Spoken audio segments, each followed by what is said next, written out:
श्री रामचरितमानस अयोध्या कांड श्लोक 169। जब वामदेव जी और वशिष्ठ जी भरत जी के पास आए और सब मंत्री और महाजनों को बुलाया, मुनि वशिष्ठ जी ने परमार्थ के बड़े सुंदर ही समयानुकूल वचन कहकर भरत जी को उपदेश दिया।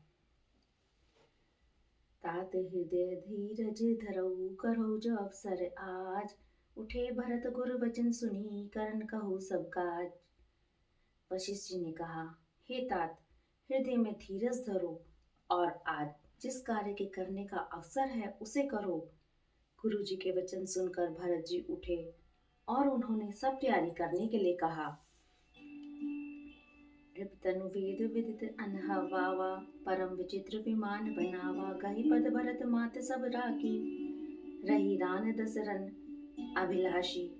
वेदों में बताई हुई विधि से राजा की देह को स्नान कराया और परम विचित्र विमान बनाया गया। भरत जी ने सब माताओं को चरण पकड़ कर रखा, अर्थात प्रार्थना करके उनको सती होने से रोक लिया। वे रानियां भी श्री राम के दर्शन की अभिलाषा से रह गईं। चंदन अगर भार बहुआए, अमित अनेक सुगंध सुहाय, सरजू तीर रच चिता बनाई, जन सुरपुर सोपान सुहाई। चंदन और अगर के तथा और भी अनेकों प्रकार के अपार कपूर, गूगल, केसर आदि सुगंध द्रव्यों के बहुत से बोझ आए। सरयू जी के तट पर सुंदर चिता रचकर बनाई गई, जो ऐसी मालूम होती थी मानो स्वर्ग की सुंदर सीढ़ी हो। ए विधि दाह क्रिया सब कीनी, विधिवत नहाय तिलांजल दीनी, सोधि सुमृति सब वेद पुराना, कीन भरत दस गात विधाना। इस प्रकार सब दाह क्रिया की गई और सबने विधि पूर्वक स्नान करके तिलांजलि दी। फिर वेद, स्मृति और पुराण सबका मत निश्चय करके उसके अनुसार भरत जी ने पिता का 10 गात्र विधान 10 दिनों के कृत्य किए। जय जस मुनिवर आय सुधीना, तह तस सहज भांति सब कीना, भय बेसुध दिए सब दाना, धेनु बाज गज वाहन नाना। मुनिश्रेष्ठ वशिष्ठ जी ने जहाँ जैसी आज्ञा दी, वहां भरत जी ने सब वैसा ही हजारों प्रकार से किया। शुद्ध हो जाने पर सब दान दिए। कोई तथा घोड़े, हाथी आदि अनेक प्रकार की सवारियां, सिंहासन भूषण बसन, अंधरन धन धाम, दिए व्रत लही भूमि सुरभे परिपूरन काम। सिंहासन, गहने, कपड़े, अन्न, पृथ्वी, धन और मकान भरत जी ने दिए। भूदेव ब्राह्मण दान पाकर परिपूर्ण काम हो गए, अर्थात उनकी सारी मनोकामनाएं अच्छी तरह से पूरी हो गई। पितुहित भरत कीन जस करनी, सो मुख लाई जाए नहीं बरने, सुदिन सोधि मुनिवर तब आए, सचिव महाजन सकल बुलाए। पिताजी के लिए भरत जी ने जैसी करनी थी वह लाखों मुखों से वर्णन नहीं की जा सकती। तब शुभ दिन शोध कर श्रेष्ठ मुनि वशिष्ठ जी आए और उन्होंने मंत्रियों तथा सब महाजनों को बुलवाया। बैठे राजसभा सब जाई, पठे बोली भरत दो भाई, भरत वशिष्ठ निकट बैठारे, नीति धर्म में वचन उचारे। सब लोग राजसभा में जाकर बैठ गए। तब मुनि ने भरत जी से और शत्रुघ्न जी दोनों भाइयों को बुलवा भेजा। भरत जी को वशिष्ठ जी ने अपने पास बिठा लिया और नीति तथा धर्म से भरे हुए वचन कहे। प्रथम कथा सब मुनि बरबरनी, कह गई कुटिल कीन जस करनी, भूप धर्म व्रत सत्य सराहा, जय तनु परिहरि प्रेम निबाहा। पहले तो कैकई ने जैसी कुटिल करनी थी, श्रेष्ठ मुनि ने वह सारी कथा कही। फिर राजा के धर्म व्रत और सत्य की सराहना की, जिन्होंने शरीर त्याग कर प्रेम को निभाया। कहत राम कुन सील सुभाऊ, सजल नयन पुल कहो मुनिराव, बहुरी लखन जी असिय प्रीति बखानी, शोक स्नेह मगन मुनि ज्ञानी।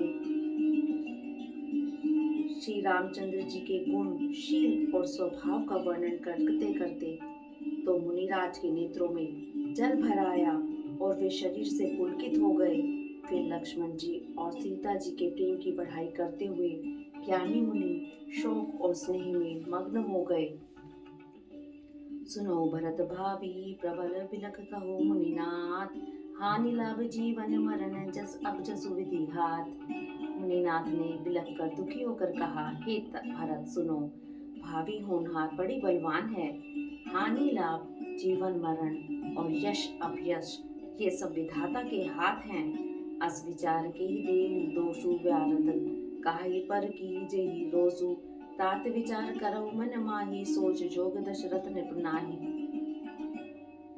ऐसा विचार कर किसे दोष दिया जाए और व्यर्थ किस पर क्रोध किया जाए। हे तात, मन में विचार करो, राजा दशरथ सोच करने के योग्य नहीं है। सोच विप्र जो वेद विहीना, तजि निज धर्म विषय लीना। सोचे नृपति जो नीति न जाना, जेहि न प्रजा प्रिय प्राण समाना। सोच उस ब्राह्मण को करना चाहिए जो वेद नहीं जानता और जो अपना धर्म छोड़कर विषय भोग में ही लीन रहता है। उस राजा का सोच करना चाहिए जो नीति नहीं जानता और जिसको प्रजा प्राणों के समान प्यारी नहीं है। सोचे वे सुकृपन धनवानु, जो नातिथि शिव भगत सुजानु। सोचे सुद्र विप्र अवमानी, मुकर प्राण प्रिय ज्ञान गुणमानी। उस विषय का सोच करना चाहिए जो धनवान होकर भी कंजूस है और जो अतिथि सत्कार तथा शिव जी की भक्ति करने में कुशल नहीं है। उस शूद्र का सोच करना चाहिए जो ब्राह्मणों का अपमान करने वाला, बहुत बोलने वाला, मान बढ़ाई चाहने वाला और ज्ञान का घमंड रखने वाला है। सोचई पुनिपति पंचक नारी, कुटिल कलह प्रिय इच्छाचारी। सोच बटु निज व्रत परिहर हरि, जो नहीं गुरु आयसु अनुसरहि। पुनः उस स्त्री का सोच करना चाहिए जो पति को छलने वाली, कुटिल कलह प्रिय और स्वेच्छाचारिणी है। उस ब्रह्मचारी का सोच करना चाहिए जो अपने ब्रह्मचार्य व्रत को छोड़ देता है और गुरु की आज्ञा के अनुसार नहीं चलता। सोचे ग्रह जो मोह बस करे करम पथ त्याग। सोचे जति प्रपंच रत विगत विवेक विराग। उस गृहस्थ का सोच करना चाहिए जो मोहवश कर्म मार्ग का त्याग कर देता है। उस सन्यासी का सोच करना चाहिए जो दुनिया के प्रपंच में फंसा हुआ है और ज्ञान वैराग्य से हीन है। बेखानस सोई सोचे जोगु, तप बिहाय जेहि भावई भोगु। सोचे पिसुन अकारण क्रोधी, जननी जनक गुरु बंधु विरोधी। वानप्रस्थ वही सोच करने योग्य है जिसको तपस्या छोड़कर भोग अच्छे लगते हैं। सोच उसका करना चाहिए जो चुगलखोर है, बिना ही कारण क्रोध करने वाला है तथा माता पिता गुरु एवं भाई बंधुओं के साथ विरोध रखने वाला है। सब विधि सोचई पर अपकारी, निज तन पोषक निर्दय भारी। सोचनीय सब है विधि सोई, जो न छाड़ी छल हरिजन होई।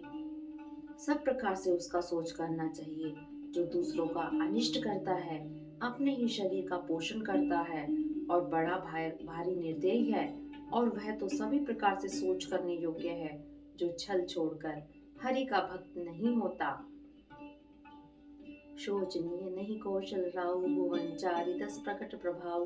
बहु न अहिब न अब होनी हारा, भूप भरत जस पिता तुम्हारा। कौशल राज दशरथ जी सोच करने योग्य नहीं है, जिनका प्रभाव 14 लोकों में प्रकट है। हे भरत, तुम्हारे पिता जैसा राजा ना हुआ है, ना है और न अब होने ही वाला है। विधि हरिहर सुरपति दिसी नाथा, बरनई सब दसरन गुण गाथा। ब्रह्मा विष्णु शिव इंद्र और दिक्पाल सभी दशरथ जी के गुणों की कथाएं कहा करते हैं। कहू तात के भांति, कोई करहु बड़ाई तासु। राम लखन तुम शत्रुघ्न, सरसुवन सुचि जासु। हे तात, कहो उनकी बड़ाई कौन किस प्रकार करेगा, जिनके श्री राम लक्ष्मण तुम और शत्रुघ्न सरीखे पवित्र पुत्र हैं। सब प्रकार भूपति बड़भागी, वाद विषाद करऊ तेहि लागे। यह सुन समझ सोच परिहर हो, सिर धरि राज रजाय सुकर हो। राजा सब प्रकार से बड़भागी थे, उनके लिए विषाद करना व्यर्थ है। यह सुन और समझ कर सोच त्याग दो और राजा की आज्ञा सिर चढ़ाकर तदनुसार करो। राय राजपद तुम कहु दीना, पिता वचन फुर चाहे कीना। तजे राम जेहि वचन ही लागी, तन परिहरौ राम विरहागी। राजा ने राजपद तुमको दिया है, पिता का वचन तुम्हें सत्य करना चाहिए। जिन्होंने वचन के लिए ही श्री रामचंद्र जी को त्याग दिया और राम विरह की अग्नि में अपने शरीर की आहुति दे दी। नृपहि वचन प्रिय नहीं प्रिय प्राणा, करहु तात पितु वचन प्रवाना। करहु शीस धरि भूप जाई, हई तुम कह सब भांति भलाई। राजा को प्रिय वचन थे, प्राण प्रिय नहीं थे, इसलिए हे तात पिता के वचनों को प्रमाण करो, राजा की आज्ञा सिर चढ़ाकर पालन करो, इसमें तुम्हारी सब तरह भलाई है। परशुराम पित आज्ञा राखी, मारी मात लोक सब साखी। तनय जजात ही जो बन दयौ, पित आज्ञा अग अजसु न भयौ। परशुराम जी ने पिता की आज्ञा रखी और माता को मार डाला। सब लोग इस बात के साक्षी हैं। राजा जजाति के पुत्र ने पिता को अपनी जवानी दे दी। पिता की आज्ञा पालन करने से उन्हें पाप और अपयश नहीं हुआ। अनुचित उचित विचार तजी जे पाले पितु बैन, ते भाजन सुख सुजा सुखे बसई अमर पति ऐन। जो अनुचित और उचित का विचार छोड़कर पिता के वचनों का पालन करते हैं, वे यहाँ सुख और सुयश के पात्र होकर अंत में इंद्रपुरी में निवास करते हैं। अवसि नरेश वचन फुर करहु, पालहु प्रजा शोक परिहरहु। सुरपुर नृप पाई परितोषु, तुम कहु सुकृत सुजसु नहीं दोषु। राजा का वचन अवश्य सत्य करो, शोक त्याग दो और प्रजा का पालन करो। ऐसा करने से स्वर्ग में राजा संतोष पावेंगे और तुमको पुण्य और सुंदर यश मिलेगा, दोष नहीं लगेगा। वेद विदित सन्मत सब ही का, जय पितु तेई जो पावई टीका। करहु राज परिहरहु गलानी, मानव मोर वचन हित जानी। यह वेदों में प्रसिद्ध है और सभी शास्त्रों के द्वारा सम्मत है कि पिता जिसको दे वही राज तिलक पाता है। इसलिए तुम राज्य करो, गलानी का त्याग कर दो, मेरे वचन को हित समझ कर मानो। सुनि सुख लहब राम वैदेही, अनुचित कहब न पंडित के ही। कौशल्यादि सकल महतारी, तेउ प्रजा सुख होए सुखारी। इस बात को सुनकर श्री रामचंद्र जी और जानकी जी सुख पावेंगे और कोई पंडित इसे अनुचित नहीं कहेगा। कौशल्या जी आदि तुम्हारी सब माताएं भी प्रजा के सुख से सुखी होंगी।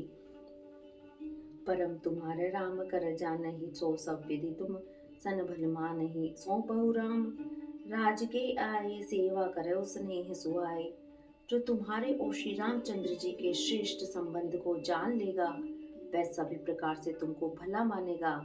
श्री रामचंद्र जी के लौट आने पर राज्य उन्हें सौंप देना और सुंदर स्नेह से उनकी सेवा करना। की जय गुरु आयसु अवस कहे, सोच कर जोर। रघुपति आए उचित जस तस, तब करब बहोर। मंत्री हाथ जोड़कर कह रहे हैं, गुरु जी की आज्ञा का अवश्य ही पालन कीजिए। श्री रघुनाथ जी के लौट आने पर जैसा उचित हो तब फिर वैसा ही कीजिएगा। कौशल्या धरि धीरज कही, पूत पथ्य गुर आय सुहाई। सो आदरई करई हित मानी, तजहु विषाद काल गति जानी। कौशल्या जी धीरज धरकर कह रही हैं, हे पुत्र, गुरु जी की आज्ञा पथ्य रूप है, उसका आदर करना चाहिए और हित मानकर उसका पालन करना चाहिए। काल की गति को जानकर विषाद का त्याग कर देना चाहिए। बन रघुपति सुरपुर नर नाहु, तुम एहि भांति तात कदराहु। परिजन प्रजा सचिव सब अम्बा, तुम्हें सुत सब कह अवलंबा। श्री रघुनाथ जी वन में हैं, महाराज स्वर्ग का राज्य करने चले गए हैं और हे तात तुम इस प्रकार कातर हो रहे हो। हे पुत्र, कुटुंब प्रजा मंत्री और सब माताओं के सबके एक तुम ही सहारे हो। रखी विधि बाम काल कठिनाई, धीरज धरो मात बलि जाई। सिर तिर धरी गुरु आयुष अनुसर हो, प्रजापाल परिजन दुख हरो। विधाता को प्रतिकूल और काल को कठोर देखकर धीरज धरो, माता तुम्हारी बलिहारी जाती है। गुरु की आज्ञा को सिर चढ़ाकर उसी के अनुसार कार्य करो और प्रजा का पालन कर कुटुंबियों का दुख हरो। गुरु के वचन सचिव अभिनंदन, सुने भरत हिय हित जन चंदन। सुन बहोर मृद मात मृदुबानी, शील स्नेह सरल रस सानी। भरत जी ने गुरु के वचनों और मंत्रियों के अभिनंदन को सुना। जो उनके हृदय के लिए मानो चंदन के समान शीतल थे। फिर उन्होंने शील स्नेह और सरलता के रस में सनी हुई माता कौशल्या की कोमल वाणी सुनी। साई सरल रस माति बानी, सुनत भरत व्याकुल भय, लोचन सरोरु स्रवत सीजत, बिरह उर अंकुर नय, सो दशा देखत समय ते बिसरि सबई, सुधि देह की तुलसी सराहत सकल सादर, सीव सहज स्नेह की। सरलता के रस में सनी हुई माता की वाणी सुनकर भरत जी व्याकुल हो गए। उनके नेत्र कमल जल आंसू बहाकर हृदय के विरह रूपी नवीन अंकुर को सींचने लगे। नेत्रों के आंसुओं ने उनके वियोग दुख को बहुत ही बढ़ाकर उन्हें अत्यंत व्याकुल कर दिया। उनकी वह दशा देखकर उस समय सबको अपने शरीर की सुध भूल गई। तुलसीदास जी कहते हैं, स्वाभाविक प्रेम की सीमा श्री भरत जी की सब लोग आदर पूर्वक सराहना करने लगे। भरत कमल कर जोर धीर धुरंधर धीर धरी, वचन अमय जन बोरि देत उचित उत्तर सभई। धैर्य की दूरी को धारण करने वाले भरत जी धीरज धरकर कमल के समान हाथों को जोड़कर वचनों को मानो अमृत में डुबाकर सबको उचित उत्तर देने लगे। मास पारायण 18वां विश्राम। हरिओम तत्सत। हरिओम तत्सत। राम सिया राम जय जय राम। राम सिया राम जय जय राम। मोहि उपदेश दीन गुरुनी का,